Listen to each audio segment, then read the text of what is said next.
Hey y'all. Hey y'all. Thank you so much for joining in on our episode on mental health. While this episode is extremely uplifting, it was recorded 1 week before the murder of George Floyd.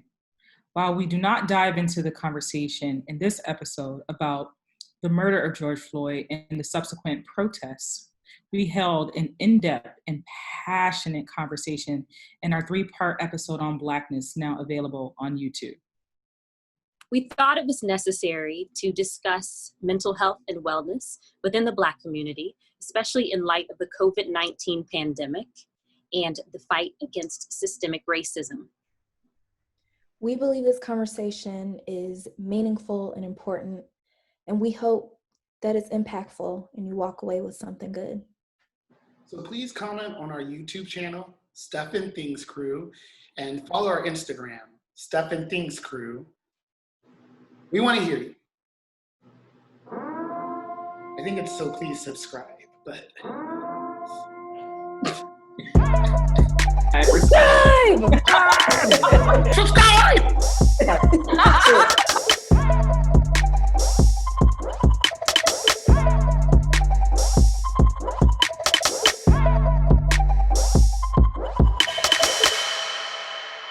Welcome to Stuff and Things. I am Toddchelle, and my affirmation is you can only be great at something you love. This is a paraphrase by Maya Angelou. Gosh, I just forgot it. So you can only be great at something you love, never make money your goal, do it so well that people can't take their eyes off you. And I'll pass it on to Kristin. Hi, everyone. I am Kristin, and one of the daily affirmations I say is, I am the body of Christ, and Satan hath no power over me, for I overcome evil with good. How about you, DeJoiré? Hey y'all, I'm DeJoiré. One of the affirmations I say to myself every day is from the blessing of Abraham, and it's that I am great, my name is great, I am blessed, and I am a blessing. How about you, India? Hey everybody, I'm India. So my affirmation comes from Proverbs 31. She is clothed in strength and dignity, and she laughs without fear of the future. Love it. Hi, everyone. Last but certainly not least, I'm Andrew, and my affirmation is, I am smart, I am blessed, I can do anything, and I got it from a toddler off of Twitter. So, me. Oh gosh, leave it to you, Andrew. Twitter babies. Thank you all so much. This is a great segue into this week's topic, which is mental health. Every day we wake up, we still got to get through today in order to get through tomorrow. And it's really important that we, not only stick to affirmations, but seek positivity in our day, because especially during this time, it can get a little bit stressful. So we want to find something that's going to motivate us to keep moving forward. Also, just want to take the moment to mention Breonna. What's her last name, Andrew? Breonna Taylor. Breonna Taylor. It's been quite a time to live through this, and we've been, as a Black community, have been going through this for a while, with seeing our brothers and sisters gunned down, and oftentimes without any explanation or any sense. So I send my blessings and prayers and love to her family and friends and those who are close to her, and also for those families who have been affected by violence, gun violence, or have experienced any passing during this time. It's crazy because that's not even it's not even the first incident of violence against Black bodies that we've discussed since we've started doing this. Of course, it was Ahmaud Arbery who we talked about first, but it's heartbreaking and senseless almost that, that to see a young woman who was a frontline worker, a nurse, gunned down in her own home, no matter what the circumstances were. And it's funny how that takes a toll on your spirit and like your ability to sometimes function just out of sympathy, out of fear, out of anxiety of seeing that happen to somebody who looks like somebody you know or somebody you could easily be in relationship with. So it's, especially during this time, it's sort of, it just adds another layer. Yeah, it adds another layer because it's not something that's new. But then the layer that comes to it is everything that we have to deal with during this time, right? Like we are indoors. I've experienced death from COVID in particular, and several of our friends have as well. And we can't even bury them, right? Like we can't even mourn in a proper way, however anyone wants to interpret that. But, you know, being indoors and trying to grapple with how we feel, how, you know, how we have been loved and the person who we have loved, whose life we no longer have on this earth, you know, trying to grapple with that is already tough. And we still got to deal with, you know, things like that. Like we always got to be in constant protection of Black bodies all the time. And it's painful, like it hurts and it takes a mental toll. It's taken a mental toll on me. Has it taken a mental toll on any of you? For sure. I feel like I am existing in two worlds because it's become very clear, and not really surprisingly, as we understand more about the disparate ways that coronavirus has impacted the Black community, that I am having a different experience from all of my white coworkers. So everything that has happened with coronavirus is just a disruption in their lives that feels like an inconvenience, when for me, I've had people who were very ill for a long time battling coronavirus. I've had relatives who've passed away. All of these things, like you said, that are in normal circumstances difficult to process. And I'm having to process it alone in isolation and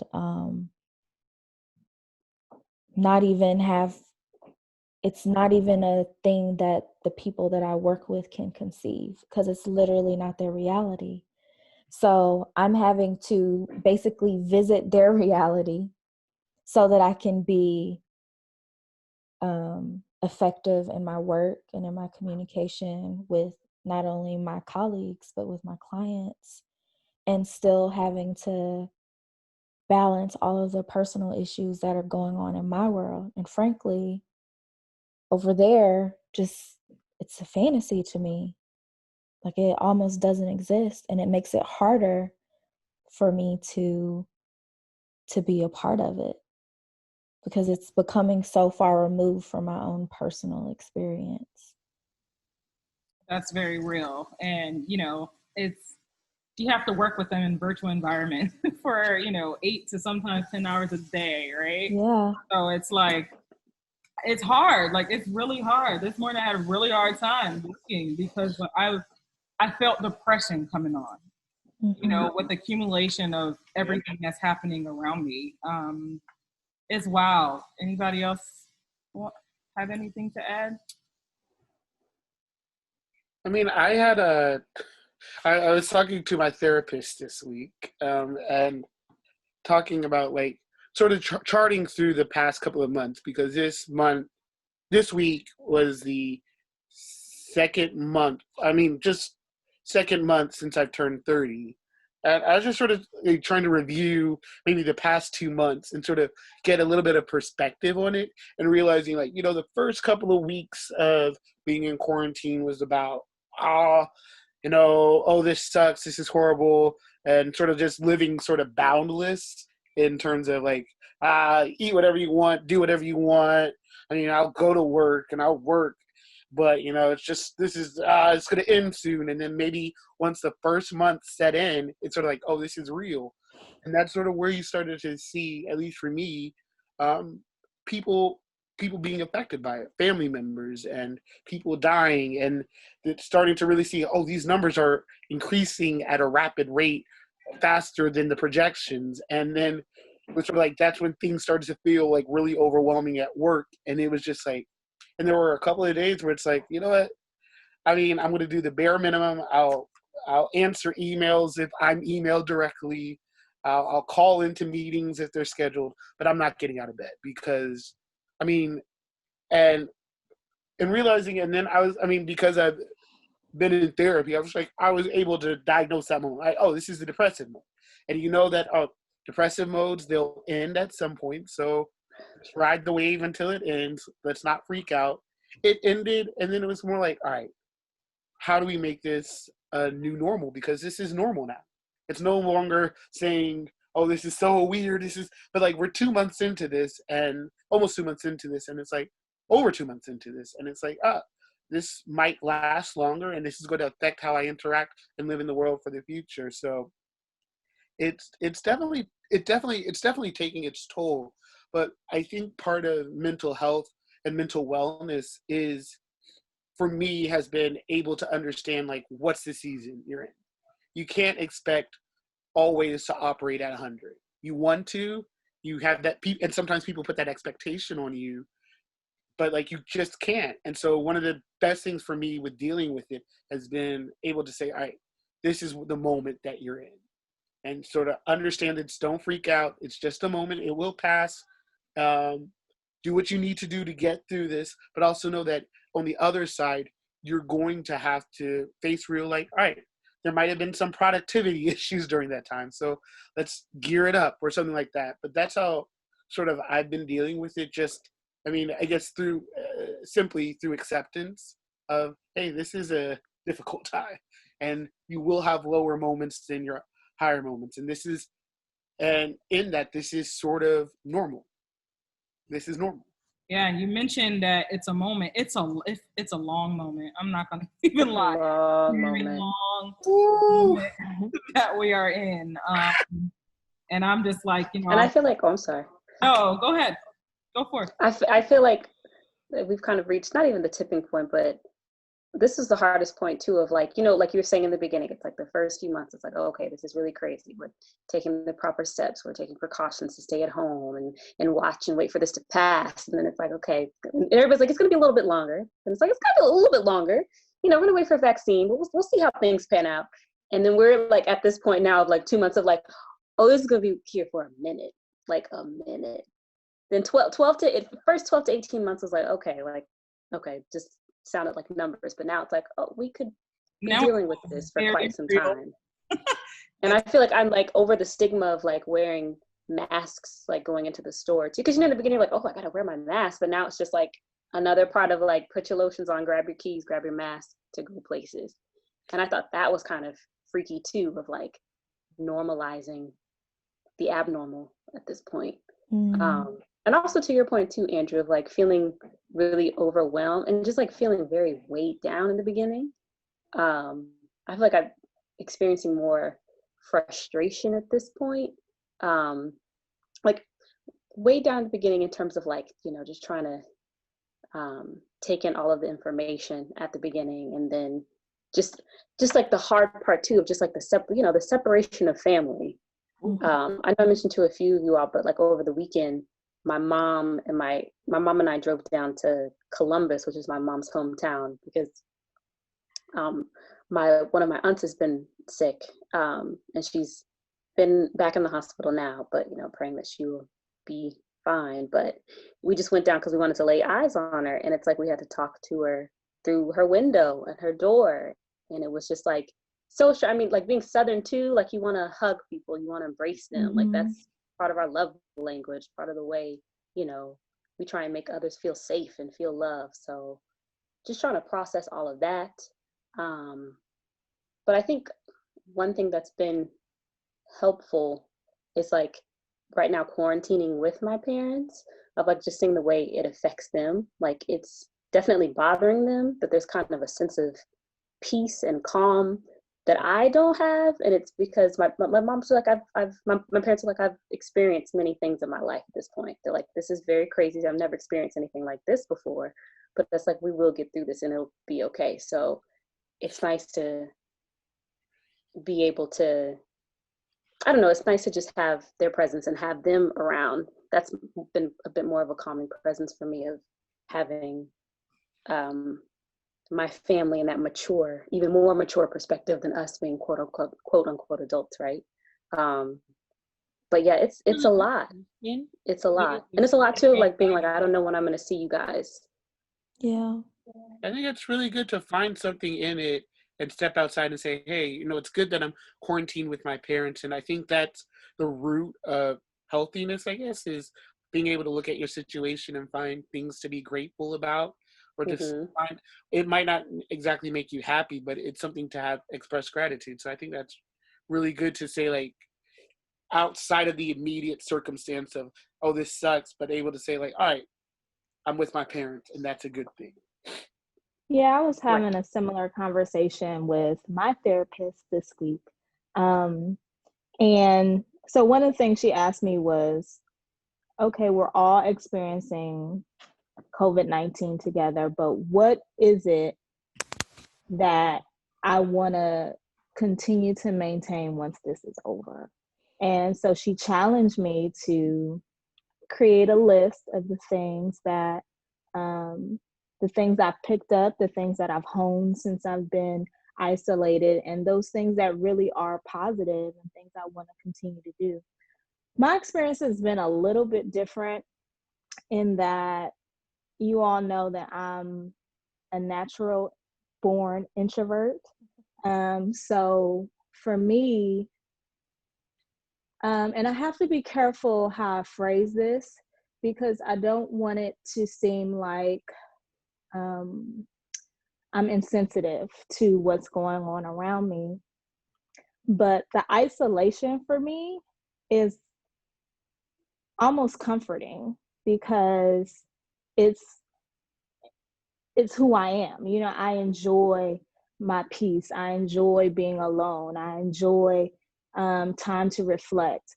When I'm working all day and around people all day and exerting energy all day, I don't have those opportunities to really reflect and be one with myself, to meditate like I have been able to do now. So keeping a regular routine has been really helpful for me. And being able to just go on walks, and even though I'm wearing a mask and all that jazz, it's still really a powerful experience for me, to be one with nature as I'm walking. There's a trail by my house, and I swear I see ducks, turtles, foxes, deer. I see everything.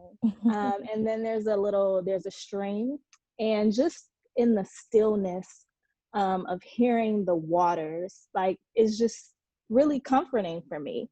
And I've been able to realize so much of God's beauty around me in spite of all of this, which is like, it sounds crazy, almost like oxymoronic, that there's literally a virus out there taking up space. And you're out there. Yeah, and I'm out there, but I still feel so surrounded by beauty at the same time. It's weird to process. It's weird to kind of say out loud, because that is not most people's experience. And I just really appreciate the time to reflect, the journaling. I do a lot more reading my Bible more, which is something that, admittedly, I know I wasn't doing enough of. So really being intentional about that, setting aside time for prayer, and just thinking about those things that are important to me. I think that's what I've learned the most from this experience is, oh, okay, I really do enjoy being at home. Oh, I really do enjoy this part of myself, or I really wish that I could do that. I think the time to really be one with myself has been really comforting for me. And some things I definitely want to keep doing once this is over. Like, so self-care has been really big for me. So I'm doing like a lot of facials and masks, and just taking time to really love on myself, and really appreciate the person that I am and find beauty in who I am. And so I think so many times when we are so busy and when we are running from this to that and our schedules are packed, that we don't really have time for the introspection like that. So I am grateful for this period of time in whatever, although, at the same time, there's a lot of mourning. I still know that God's plan and God's ways are above our ways.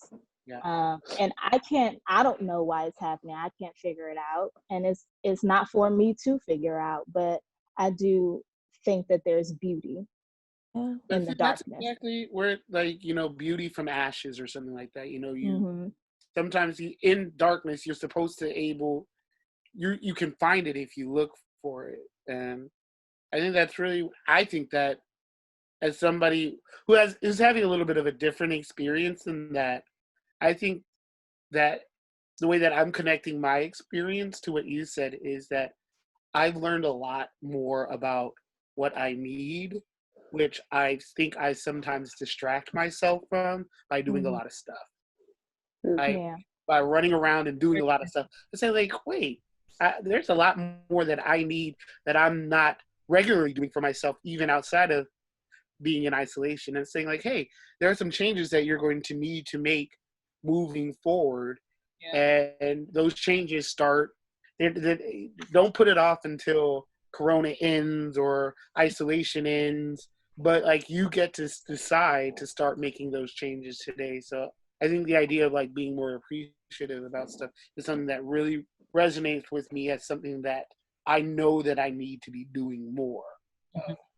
That's very real. Someone asked me a question 2 days ago. How do you avoid being overwhelmed, and how do you avoid burnout during this time? And I was like, isn't this crazy that someone's asking me this and I'm home? It's like, what do you mean? And then I had to like sit back and think about it, because it is exhausting. I'm in a place, I'm not living alone. I have my family with me. So it's like, I'm in a space where I still have to keep going, cooking and studying and working. I am still working regular hours, though from home. So I was like, what do I do? What am I doing? I haven't had the moment to like stop and reflect in the way that you were mentioning, India. And one of the things that came to mind, I literally just stopped. Like, if I can't anymore, I just stop. And that is crazy. And that's beautiful. That is beautiful.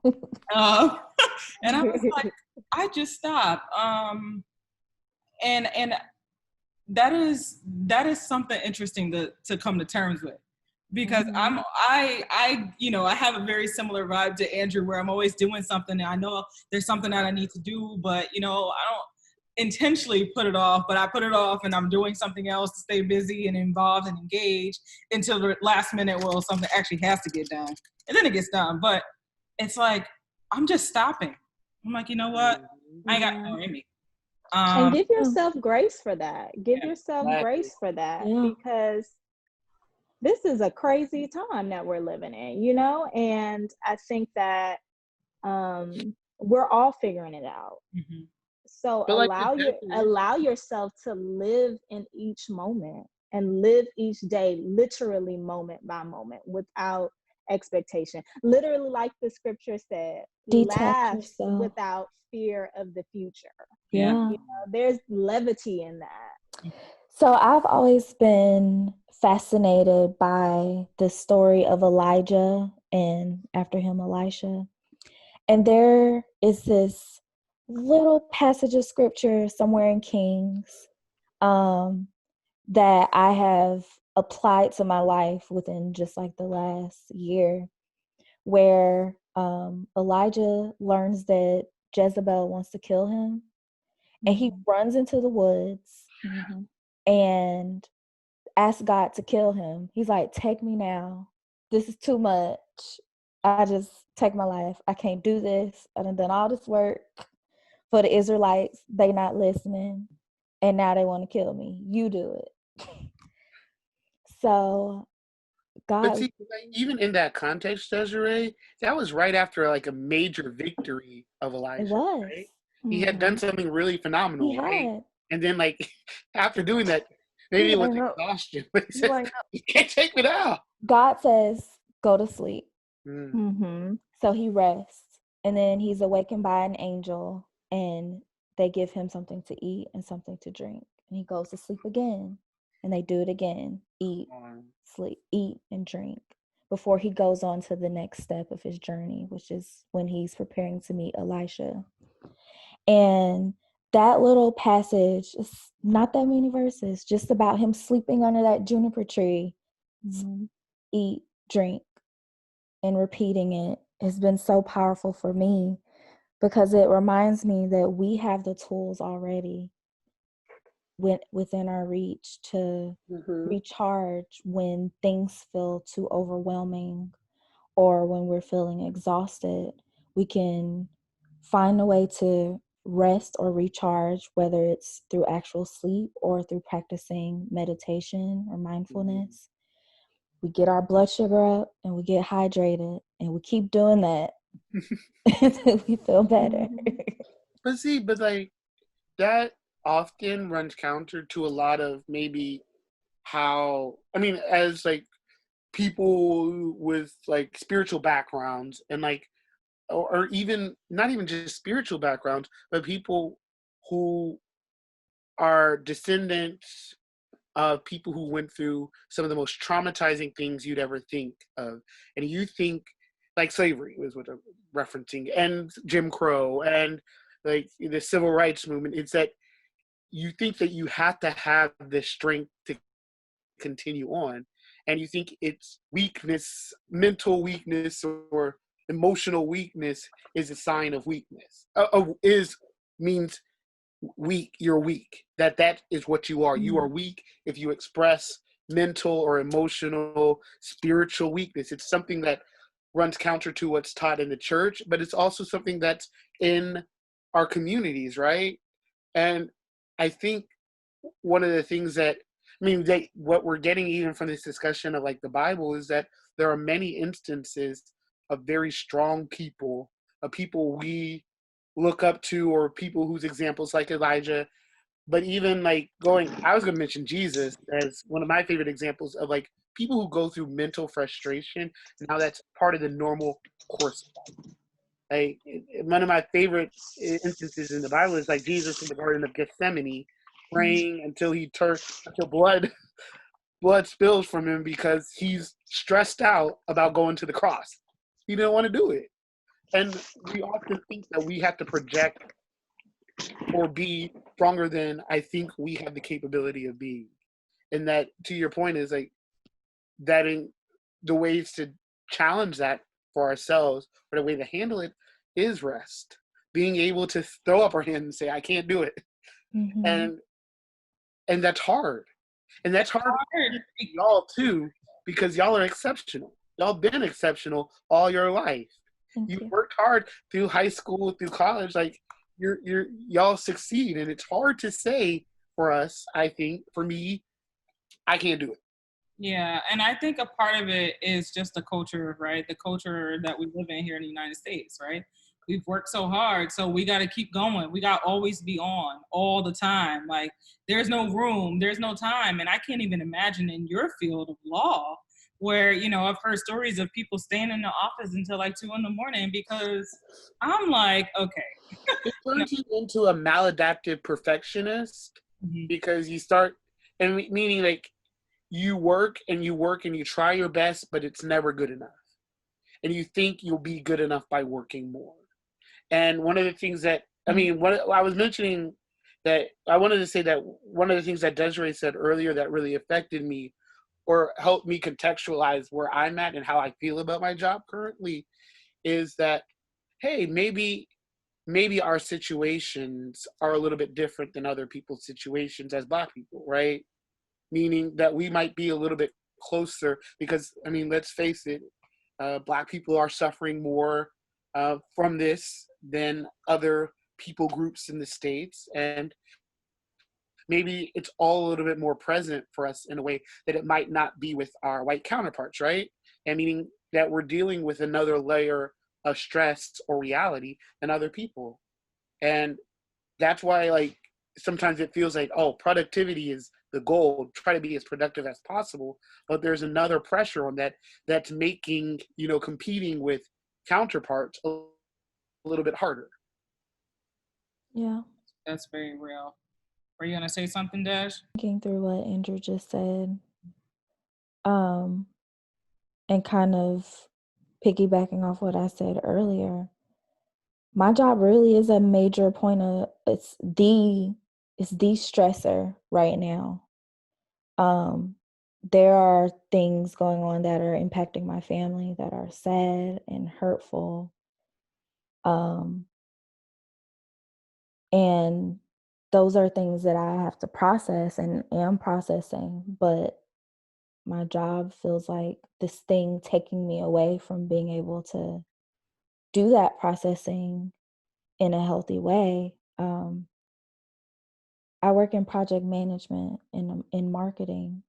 So while I love the creativity of planning and putting forth a project and making sure it gets done, essentially my major role is to be prepared and expect that something is going to go wrong and to fix it as quickly and creatively as I can so that we all stay on schedule and on budget. And so that means already, just with my job, I'm on edge all day waiting. Every email, I'm expecting that something has gone wrong. I have to be prepared for that. In the midst of all of this happening, that right. You're always in a state of mind that something is coming. Yeah. It may not be right or feel right, and it will require so much of me when so much is already being required of me, and I could barely give that considering the conditions that we're in. That seems very taxing. It is taxing. And when things go wrong with these jobs now, and thankfully,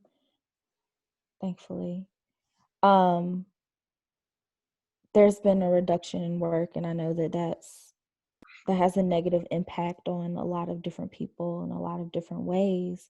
But for me personally, it has allowed some level of breathing space. But when the email comes in that someone has done something wrong, it doesn't feel like a chance for me to jump in and be creative fixing it. It feels like a nuisance, like something unnecessary and not important that I would sooner ignore because it's not part of my real experience happening right now. Yeah, I want to stay on a piece of what you just said about kind of trying to get the work done. Of course, you want to get it done well. But I'm curious to know a little bit more about how has this time impacted your creativity? Not just productivity, but also your creativity.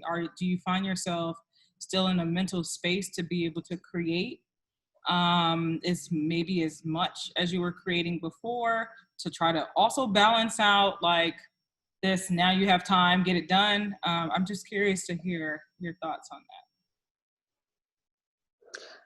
I would say for me, I had a moment where it was really, really difficult. I think I tried in the beginning. It was like, okay, there's more time, like really just try to, pound the pavement, like try to get as much done as possible.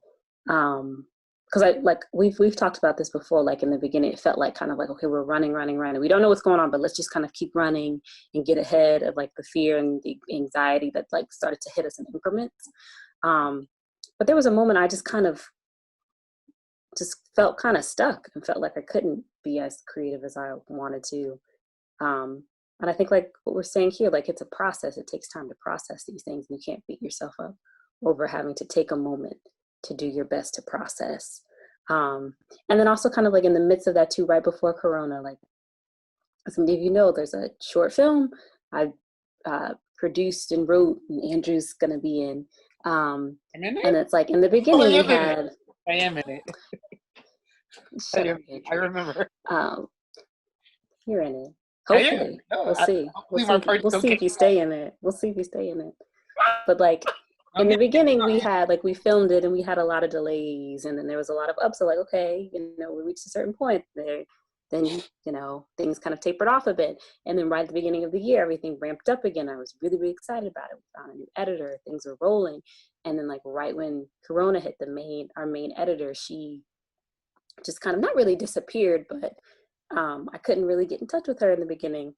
And then once I was able to get in touch with her, she told me a lot is going on personally, which I totally understand. So then I kind of felt stuck. I'm like, oh gosh, we're like kind of feel like I'm back in the same place I was a few months back when we were trying to ramp everything up and keep that momentum going. But I don't know, like this weekend, last week, it was just, I finally felt like after a lot of prayer and talking to God of like, feeling like I was able to kind of give myself the grace in that time to be like, okay, that's totally fine. Things happen. Take this moment and move forward. You still have to continue to think creatively. There's so many times you've had to think creatively about this project to get to the point where it is now. And it's like, just take those baby steps to continue to move it forward, and to focus on other projects, other writing and like film projects that are in the works too. So now I kind of feel like I'm in a place this week where it's like, all right, just keep moving forward. Like set goals for yourself, but like the main goal every day is just to keep taking steps forward, even if they're like tiny steps forward. Just keep moving forward. And if you need to take a pause and take a break, that's totally fine too. But just be patient with yourself during this time. I've had a very parallel experience, very similar. The first couple weeks, gung-ho, was starting to sit down and write stuff and pushing myself to, and also trying to learn a lot of stuff at the same time. And I got really overwhelmed, and there was just like a block, like nothing. And just a couple weeks ago, same as you, Kristin, it felt like, because I started to show myself grace and just sit in the moment that I'm in and not try to push or make something be different myself, not just something, me, be different from where I am and what I am in this moment, that things started to flow again. That's very hopeful. I'm still taking it slow. Like if it's easy for me to make a plan and say, this morning I'm going to get up and do my vocal warm-ups, and I'm going to do a writing exercise, and I'm going to play my guitar, and all that sounds really nice. But if I wake up and it's just not there, I don't push it. In the past, I would have. Wow. Mm-hmm. Right. But now I'm like, no. I mean, I think not that I'm like so creatively inclined, but I started off this thinking I was going to do a lot of like, I'm going to pick up French again. I was going to learn a song from the Carmen opera. I said that in the first one. All of that fell to the wayside. When it turned into, all right, we just need to get by. Today, we just need to get by. And then like when I was thinking about, let me try to write something about this, it was centering so much around this incident, which was not necessarily coming from this incident. It was just centering it. It was not an idea that came from the experience of being here, but how can you use this to come up with an idea to do something? And for me, like creativity, although creative like writing or stuff like that, which I don't do a lot of, because of, you know, time and sometimes obligations and all that stuff, it gets in the way of it. And I was thinking, oh, this might be a perfect time to start doing that. And it has been in the past as an outlet of some sort, but it came to a point where it started to feel like, oh, you're pushing yourself to do something that's not there from where you generally want it to operate from. A sense of joy, a sense of, oh, here's an idea you really like. You're trying, whereas you don't want to try with this. You want this to like be a little bit more natural than, you know, like going to work where you have to like use to get something across. But I think, to your point though, it's become a more relaxing experience to find the ways within my sphere that I can control to try to bring something, to try to do something. So I'm definitely like really moved by hearing Dej and Kristin's stories of like, or their experience, and it's definitely helping me contextualize my own. Awesome. Thank you. And I'll even say too, I'm sorry, not to cut you off, Toddy, but like this, especially this week, this project has been super helpful. Like our series of like just sitting down, just writing emails, coming up with a schedule, checking in with, you know, our production team. Like it's nice to give myself the headspace of like, okay, I'm gonna focus on this project for this amount of time. Like yesterday, like, okay, I'm gonna review the video for this amount of time, where it's like, it didn't feel forced. It's like, we already have this project. It's now we're just kind of, you know, trimming a little bit of the fat and, you know, making sure everything is streamlined and running smoothly. And I enjoy doing that. I enjoy that aspect of producing. So I think that's been really helpful this week for me, of just like this project alone. And like knowing I'm going to be able to have this call, which is in a bit of a therapy session for all of us too, to be able to connect. For sure. But it's like, it's been fun. It's been nice being fully immersed in this project.